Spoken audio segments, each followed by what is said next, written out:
하나님이 살아계십니다. 오늘 마지막으로 하나님이 우리에게 주신 말씀은 바로 이것입니다. 어찌하여 자느냐? 시험에 들지 않게 일어나 기도하라. 나는 내가 하고 싶은 말에 하나님의 말씀을 끼워 맞추지 않았습니다.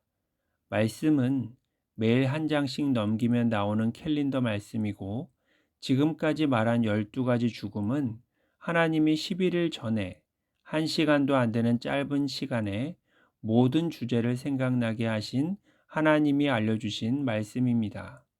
때때로 말씀과 주제가 맞지 않으면 어떻게 하나 생각할 때도 있었지만, 결국은 하나님이 모든 일을 하나님의 뜻대로 이루셨습니다. 오늘 말씀도 처음 받았을 때는 이게 무슨 말씀인가 싶었는데, 하나님께 묻고 하나님께서 열어주신 것을 보니 오늘 말씀 또한 하나님께서 정확하게 준비해 주신 말씀이었습니다. 이 말씀은 예수님이 십자가를 지시기 전에 마지막으로 겟세마네 동산에서 기도하신 후에 잠들어 있는 제자들을 향해 하신 말씀입니다.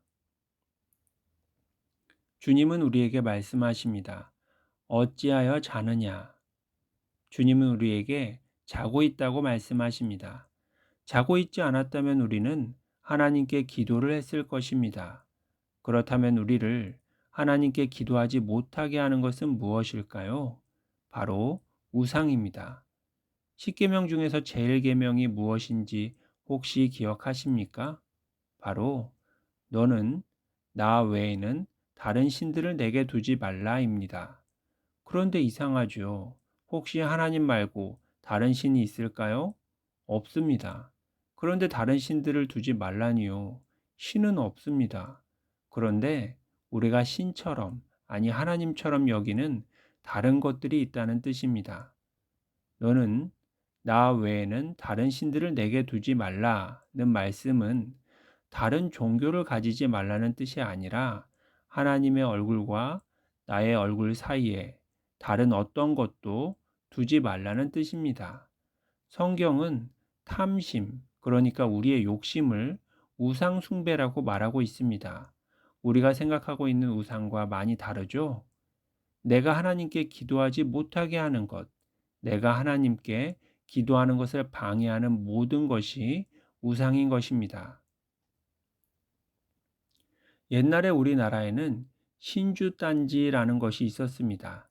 작은 항아리 안에다가 조상의 위패를 담고 쌀이나 곡식을 담아서 조상신이나 곡식을 숭배하는 미신입니다. 그런데 그게 어느 정도였냐 하면 전쟁이 났을 때 백성들의 목숨보다 궁궐이 불타는 것보다 이 신주단지를 더 소중하게 여겨서 다른 것은 다 잃어버리더라도 이 신주단지만큼은 꼭 챙겨서 도망갔을 정도입니다. 또 전쟁이 나서 이 신주단지를 약탈당했을 때에는 자기의 딸과 바꾸면서까지도 다시 꼭 찾아올 정도로 귀하게 여겼다고 합니다.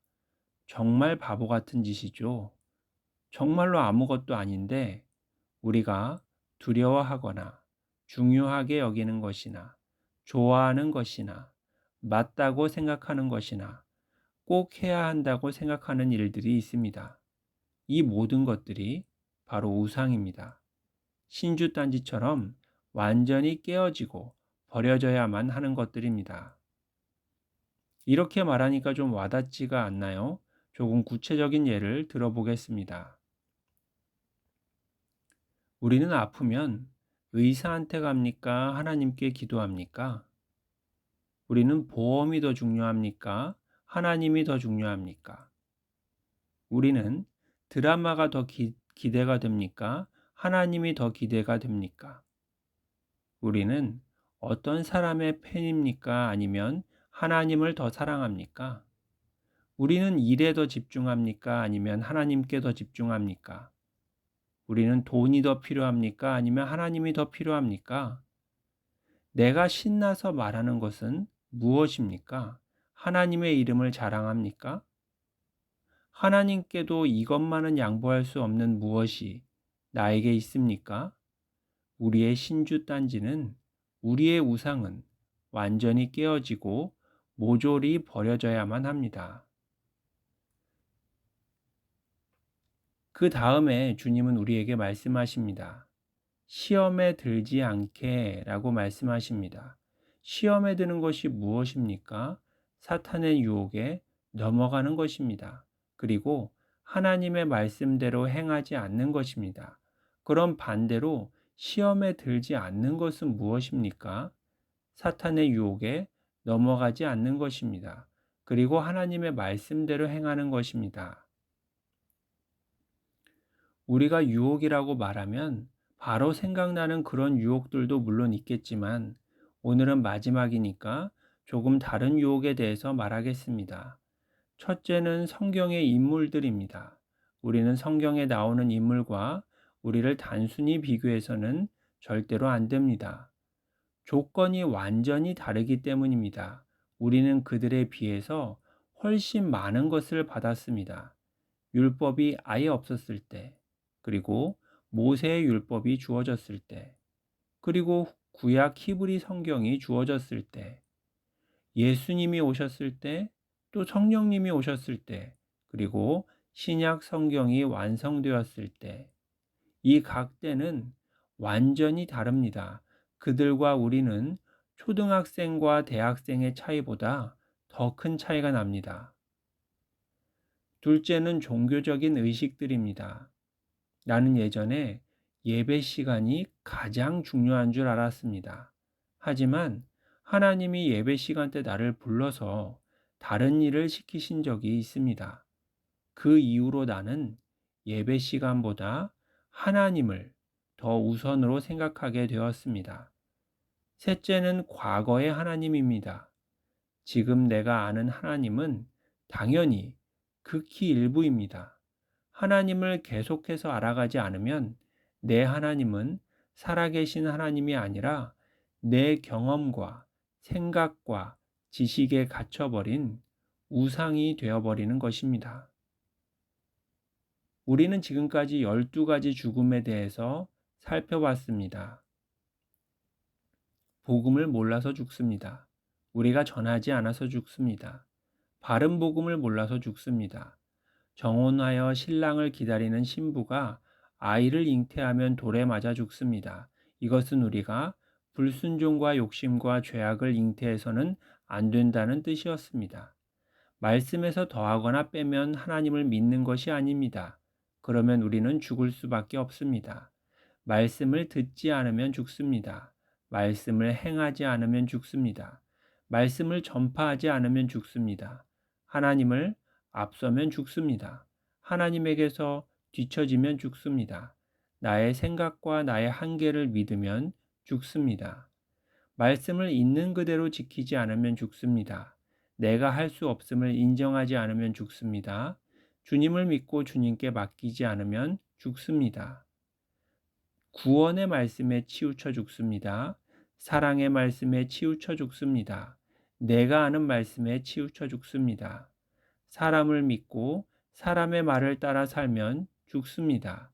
거짓을 가르치고 배워서 죽습니다. 사람은 하나님이 아닙니다. 사탄에게 속아서 죽습니다. 집중하지 않아서 죽습니다. 사람은 미련해서 죽습니다. 멸망의 길로 걸어가면 죽습니다.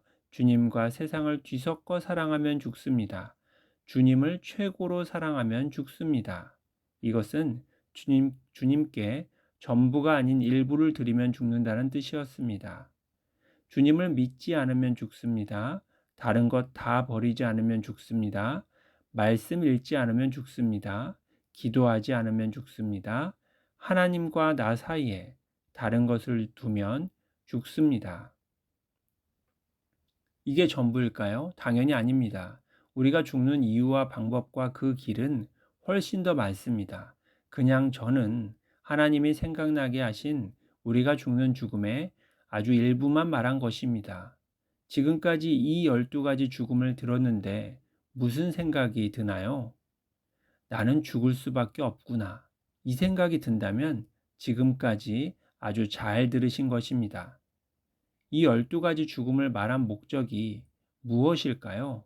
간단합니다. 나는 이렇게는 살 수 없구나. 이 생각이 든다면 목적이 아주 잘 달성된 것입니다. 예수님이 오늘 우리에게 이렇게 말씀하십니다. 일어나 기도하라.